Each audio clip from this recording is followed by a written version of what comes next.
जेबे महाप्रभु स्वयं निजे आसंती सेतेबेले घर पालटि जाए श्रीमंदिर।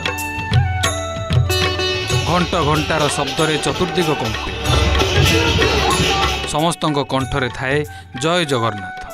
महाप्रभु कृपा जेबे टिकिए मिल जाए बोध हुए एमती बही जाए खुशीर बनी। दिने ए परिवार महाप्रभु दर्शन पाई श्रीमंदिर जाइथिले। कालिया को दर्शन करने सह समुद्र कूल बुड़ पकाई समस्ते। हेले सेठारे महाप्रभु करथिले अलौकिक लीला। समुद्र गर्भरू चली आसीथिले महाप्रभु जगन्नाथ, भौणी सुभद्रा और परे बड़ ठाकुर बलभद्र। एमितिकी शेषरे चक्रराज सुदर्शन को मध्य पानी छाणी आनिथिले एही परिवार। जगन्नाथ दर्शन पर अलौकिक भाव आम समुद्र कूल को जाइछु एवं हठात करी आम परिवार समस्त 3 बहु 4 पुओ माँ समस्त जाइछु पिला छुआ।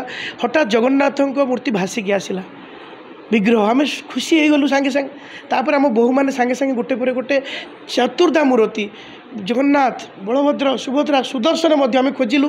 दूर भासिकी आम पाइलु। कौन करूँ कि खुशी जानी पाइलुनी। मागे जगन्नाथ को धरली। गोटे सेकेंड आखि पिछड़ बड़ ठाकुर आसिले सुभद्रा सुदर्शन धरिकी।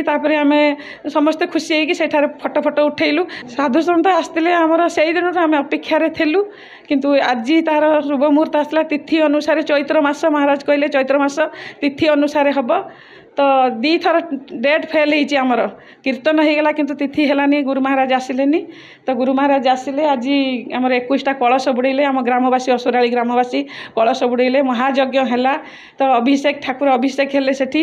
तापर पुणी आसिक सिंहासन में गोटे मास आगुरी ठाकुर पाइबा आगुरी मुझे जानी ठाकुर पाइबी बोली। मु तो सरपंच अच्छी तो मोर प्रथम मास दरमार गोटे विमान करी मुझे जानी ठाकुर आसवे। मनरे आगुरी थिला जे गोटे अच्छी ठाकुर मूर्ति अच्छा किंतु लागिकी अच्छा जॉइंट होगी। मोर इच्छा था गोटे छोट छोट मूर्ति गोटिकी आनिकी पूजा करी। जानी नी एत बड़ मूर्ति आसे बोली। आसिले बहु मैंने भी गोटे गोटे समस्ते आम धरिलु परिवार धरिकी। आज से दिन आसी आज कलश बुड़ा है। बड़बाड़ मणिमा हूँ कि महाप्रभु जगन्नाथ कौन सी प्रतिमूर्ति रे काणीची भी क्षति आसी नथिला। एमितिकी माँ सुभद्रा और सुदर्शन भी पूर्वपरी संपूर्ण ठीक थिले। लुणी पानी जोगु चतुर्धा मूर्ति विग्रह रे किछि भी क्षति देखा मिल नथिला। ओलटी झलसुथिले बड़ ठाकुर आउ जेमिति खिली खिली हसुथिले कला गोसी। धामनगर ब्लॉक असुराली पंचायतर सरपंच मिनती साहू परिवार लोके श्रीक्षेत्र जाई महाप्रभु दर्शन करने पर एमती किछि अलौकिक घटना घटी। परे परिवार सदस्य ठाकुर को घर को आनी विभिन्न मठ महंतों सह आलोचना करी विग्रह प्रतिष्ठा करिसंती। कथा होतु कि आम आणिकी रखा किंतु एत बड़ आणिकी रखा बोली भाभी नथिलु। से आसिले कौन तांकर इच्छा आज से पवित्र दिन आसी प्राण प्रतिष्ठा है। केबेठारु आम अपेक्षा करी रहीचु तांकर केमती प्राण प्रतिष्ठा हम।